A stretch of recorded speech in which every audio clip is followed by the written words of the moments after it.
Well, people around the world don't really want the renminbi, right? Like you have to sort of either force people or bribe their leaders to get them to buy into the system. But it's not like there's a whole lot of people around the world screaming for the yuan. A lot of people around the world like dollars. Like they want dollars. They actually don't want their local their local currency.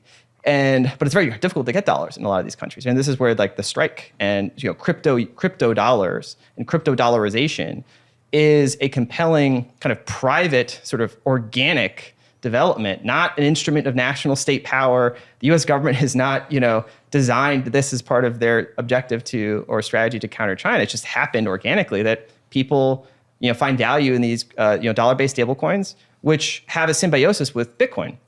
And so to a certain extent, dollar-based stablecoin proliferation in the emerging market is a tool for those countries to both disentangle themselves from this encroaching digital yuan system, but also to do it in a way that's not necessarily tied to an equivalent US system, right? It's not a US CBDC versus a Chinese CBDC. It's a third independent dollar asset that they can hold.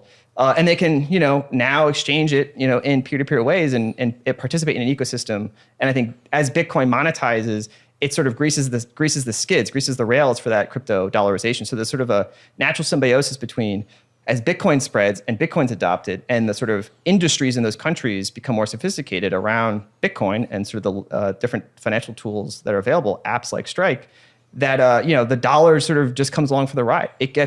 And so you have this sort of, you can look at a country like Nigeria as a good example of these two systems kind of starting to come into kind of, this is kind of the battleground.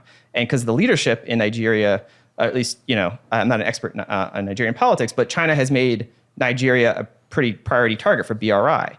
And, Nigeria has their own CBDC, mixed success. But they have strong relationships with China. They have bilateral currency swap agreements. So like at the elite level, there's an alignment with China and obviously a strategic objective to try to get the digital yuan kind of more formally sort of tied in with the Nigerian CBDC. But the organic, individuals in the population don't want that. They're using Bitcoin, they're using stable coins. And so it's gonna be interesting to see how that evolves in a country like Nigeria, where you have those sort of two phenomenon happening. One is sort of top-down, imposed from the government, more China kind of inserted in this sort of organic dollar Bitcoin kind of phenomenon. So that's like, I think for me, going to be a test case for how these systems are sort of going to compete with each other.